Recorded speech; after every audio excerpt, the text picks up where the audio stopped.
Hey fellow fuzzy pickles, my name is Ben Sliwa and I'll be your host for this episode. Last time we helped some little dudes come out of their shells a bit, we fought a bunch of silly pillow baddies, and we brought down a coat hanger. This time, we're hopping down a random hole in the ground deep into the bowels of the earth where we can find and destroy one of the biggest threats we've seen thus far. It's a pair of puppies you won't want to adopt. One's a little bit country, the other one's a little bit of rock and roll. I like to call them the mood swing mutts. You're in store for a classic "my big brother's gonna beat up you" moment. Okay, enough silliness, I'll just reveal it. I'm talking about the two-phase boss, Carbon Dog and Diamond Dog. This is the last step before the end game starts, so know that there's a little extra weight we're carrying around this time. Last time we left our team, we had just defeated the Electro Spectre, and we progressed into Lumine Hall. It is there we find some encouraging words from the mind of our protagonist, and honestly, it has to be one of the most magnificent looking sanctuary spots. Typically, we get a little statue or some small significant spot. This time is a whole ass room. After reflecting, we drop down the room at the far end and we are transported to the Lost Underworld. The Lost Underworld is so vast that we now are represented by tiny 3-pixel sprites, and the overworld enemies appear as gigantic dinosaurs and a moon for some reason. Let's not get ahead of ourselves. We have 3 baddies to keep an eye out for on the surface, which I just call myself using the word surface like we're not thousands of feet below the actual surface. Look, I'll be honest, I don't know how it works either, so don't get mad at me about it. We have 3 baddies to look out for you. We have Chomposaurus, and this pretty purple dinosaur has one of Paul's most powerful weapons. You have 1 in 128th chance of winning the magic frying pan. Go for it if you want to, chump. We have the Ego Orb. Its attacks are as big as its ego. Keep your HP up and give them all you got. And the Wetnosaurus. Someone get this dino a hanky. It's strong, but not when it gets fired up. You'll be able to see just what enemy is coming for you because its sprite matches its battle appearance. Now you'll benefit from receiving Paul's magic frying pan if you're lucky enough, and each enemy gives you between 25,000 and 45,000 experience points, but honestly, I would avoid the big boys if you can. They tend to be a pain in the butt. And speaking about pains in the butt, this is a perfect transition into the map of the Lost World. It is very vast and has some new assets that other maps don't have. For example, there are geysers throughout the map, 2 of which heal your HP and PP, another one heals status ailment. There are also several items that fall on the top tier list that are spread about as far out as possible. And seeing as it takes so long to get anywhere, you better have a strategy. Here's an instant tip. If you teleport into Lost World, you'll end up in the center, from top to bottom, and on the right third of the map. That's helpful because you'll be pointed directly at a phone to save in case you're in dire straits. That's a good reset, but for now, let's paint it from the new perspective of Ness newly arriving. Also, for another tip, if you want to speed up the walking around this very vast area, use Teleportation Alpha, but know that if you get lucky enough with it, if you know what I mean, it will lend you back to the drop spot because you will teleport back. Okay, so from your landing spot, loop a bit up and hug that right wall. You'll see a Horn of Life at the far end. Continuing up the wall, you'll get to a sea pendant at the top corner. Following that wall around the corner, you will begin to see your first safe haven appear in the distance. Approaching the doors will prompt someone die along and lead you to learning about some game details from your rock buddy.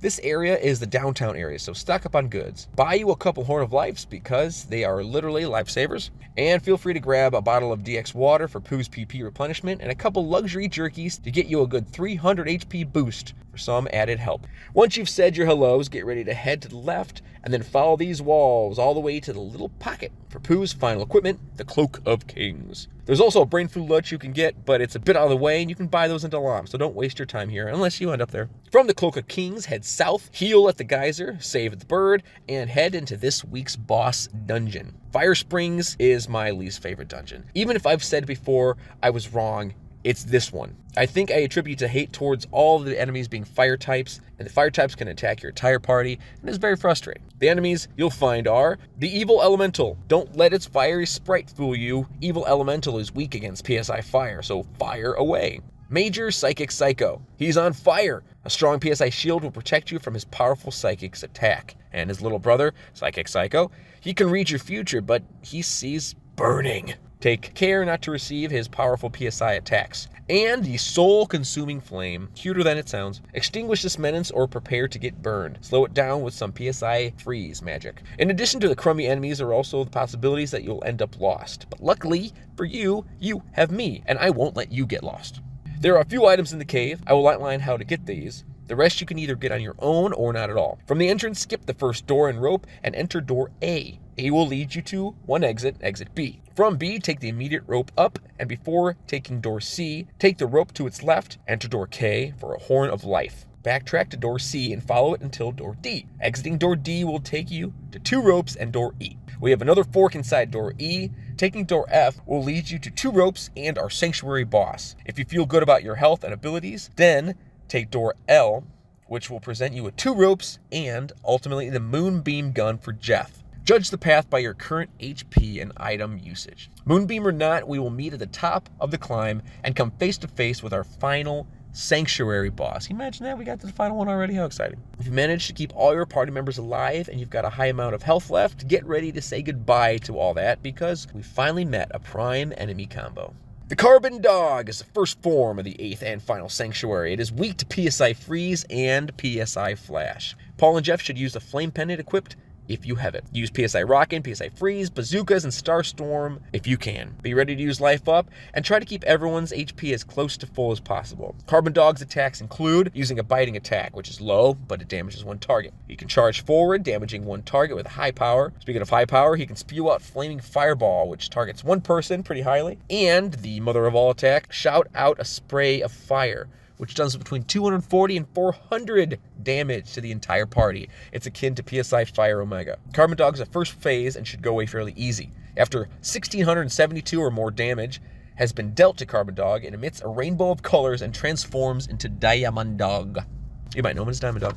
When it transforms into Diamond Dog, its reflective physical shield goes up. If the hit that tipped it over was physical, it will take the full damage and reflect it back. So, careful. If Jeff's HP is low, consider guarding or using weaker attacks instead of bottle rockets. The Diamond Dog's ability to breathe fire is now replaced with the ability to use powerful diamondized bites, which, as the name of the attack implies, has a strong chance of diamondizing party members. Diamond Dog has higher defense and offense than Carbon Dog, but its gut stats is lower. When this form is first activated, the boss gains Shield B and will reflect the move that caused its transformation, provided it was physical. The Diamond Dog is able to use PSI now. Carbon Dog did not have any PP, by the way. Along with standard biting attacks, it may also howl, which has no effect. It will display the text reading, Diamond Dog is emitting a glorious light and can kill you and other party members in 1 hit, but it's rare. Use Jeff's neutralizer to take down Diamond Dog's psychic shield. Use your best offensive PSI and any bottle rockets you may have against Diamond Dog. Keep everyone's HP above 150 if possible. Now, Diamond Dog has 3,300 experience points, so know that you may be in this battle for a while, especially if you don't have any multi-bottle rockets.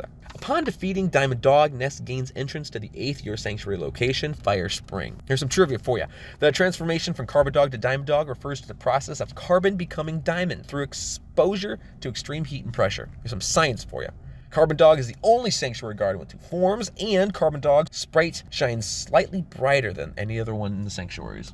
Not sure if we've seen a boss as difficult as Diamond Dog by itself, so fighting a double baddie makes it twice as hard. Don't get discouraged about dying a lot or losing party members, especially if it's your first time through. It's a bear. But if you keep to it, in no time at all, you will be through the duo and on your way to a very unique part of the game. I won't spoil it for next week, but know that you won't be dreaming when we make our way through our very own mind and end up face to face with Ness's Nightmare. Thank you for following this series. There are 2 more, 2 following this one. So if you're new to the series, know that, though it's coming to an end, we're far from running out of content. Check out the rest of the episodes on the link to the left, and the right one will take you to other Earthbound videos I've made.